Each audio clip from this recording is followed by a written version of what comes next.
તાજેતરમાં જ જૂનાગઢના મજૂરી કામ કરતા પરિવારમાંથી આવતી એક દીકરી ક્રિષ્નાબેન ગોરસા છે. એણે ધોરણ 12 કોમર્સમાં 99.35% મેળવી અને સમગ્ર જૂનાગઢમાં પ્રથમ રેન્ક મેળવ્યો છે. સાથે જ જૂનાગઢનું ગૌરવ પણ વધાર્યું છે. આ પ્રસંગે આપણા જ જૂનાગઢની ધી કોમર્શિયલ કોઓપરેટિવ બેંક છે એમના દ્વારા આ દીકરી છે એને દત્તક લેવામાં આવી છે. આ કાર્યના પથદર્શક ડોલરભાઈ કોટેચા છે. આજે આ અંગે આપણે વધુ વાત કરીએ શ્રી સાગરભાઈ કોટેચા સાથે કે જેઓ ધી કોમર્શિયલ કોઓપરેટિવ બેંકના ચેરમેન છે. નમસ્તે સાગરભાઈ. આ પ્રકારનું ઉમદા કાર્ય કરવાનું જે વિચાર છે એ તમને કેવી રીતે આવ્યો, આની પ્રેરણા તમને કેવી રીતે મળી? અમારી બેંક આમ તો 55 વર્ષથી કાર્યશીલ છે અને ખાસ અમારો ઉદ્દેશ એ છે કે ઓછામાં ઓછી પ્રોસેસ સાથે નાનો વર્ગ તેમજ મધ્યમ વર્ગ તેમજ વ્યાપારી વર્ગ અને ખાસ કરીને સિનિયર સિટીઝનને ઓછામાં ઓછી પ્રોસેસ સાથે સારામાં સારી સુવિધાઓ મળી રહી, સિનિયર સિટીઝનને ડિપોઝિટ ઉપર સારામાં સારું વ્યાજ મળી રહે એ માટેના અમારા પ્રયત્નો ચાલુ હોય છે. અને તેમજ વ્યાપારી વર્ગને ઓછામાં ઓછા વ્યાજ દરે લોન મળી રહી એ માટેના પણ અમારા પ્રયત્નો અમે કરતા હોઈએ છીએ. આ સાથોસાથ અમે અમારું સામાજિક ફરજ પણ નિભાવીએ છીએ. સાગરભાઈ, તમને એવું પૂછવાનું કે તમે ભૂતકાળમાં આ પ્રકારનો કોઈ કાર્ય કરેલા હતા, જેમ આ વખતે તમે દીકરીને દત્તક લીધી છે એવી રીતે ભૂતકાળમાં બેંક દ્વારા કંઈ કામ થવામાં આવ્યા, કરવામાં આવ્યા?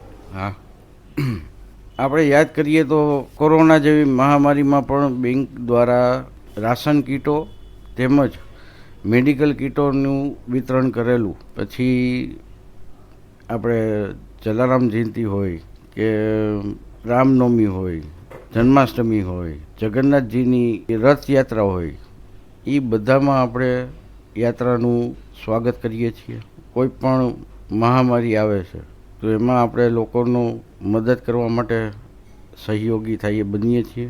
કે નાના માણસો જે ગરીબ માણસો હોય છે એમના હોશિયાર બાળકો હોય છે તો એમને ભણાવવા માટે પણ આપણે ખૂબ મદદ કરીએ છીએ. આ જ રીતે ખાલી બેન્કિંગ કામગીરી નહીં, સામાજિક કાર્યોમાં પણ બેંક ખાસ કરીને જૂનાગઢના લોકોને ખૂબ જ મદદરૂપ થાય છે.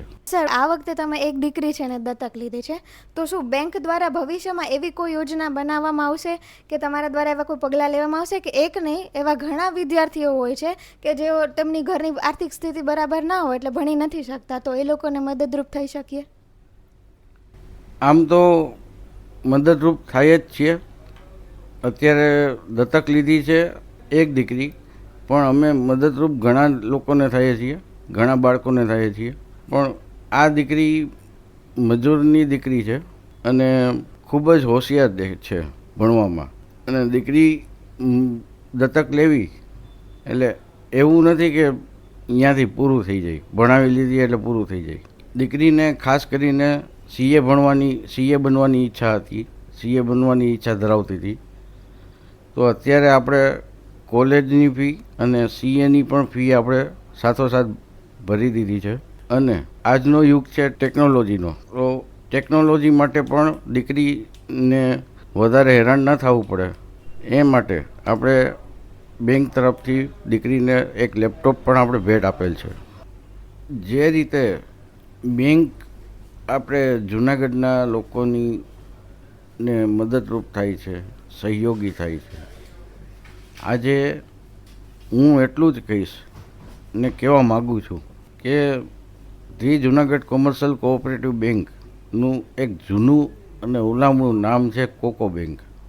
મારી એક એવી ફરજ છે, મારે લોકોને પાછી યાદ કરાવી છે કોકો બેંક. કોકો બેંક લોકો એવું કહે છે કે કોકો બેંક એટલે ડોલરભાઈની બેંક, પણ હા, એ વાત સાચી જ છે. કોકો બેંક એટલે ડોલરભાઈની બેંક. શું કામ?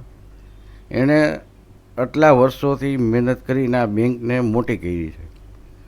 પણ સાથોસાથ મારું એટલું જ માનવું એવું છે કે કોકો બેંક એટલે એ જ જૂનાગઢના લોકોની બેંક પણ એટલી જ છે. કારણ કે જૂનાગઢના લોકોએ પણ એટલો જ વિશ્વાસ રાખ્યો છે બેંક ઉપર, એટલો જ હક ધરાવે છે જૂનાગઢના લોકો. અને આ તમારી જ બેંક છે. આને હજી ને હજી મોટી કરવા માટે અમારો સાથ અને સહકાર હજી વધારે આપો, આટલી મારી જૂનાગઢના લોકોને નમ્ર અપીલ છે. ખૂબ સરસ. અને અમે આશા રાખીએ છીએ કે ધી કોમર્શિયલ કોઓપરેટિવ બેંકની જેમ અન્ય બેંક પણ આ જ પ્રકારના કાર્યો માટે પ્રેરણા લે અને ઘણા વિદ્યાર્થીઓને મદદરૂપ થઈ શકે. Thank you.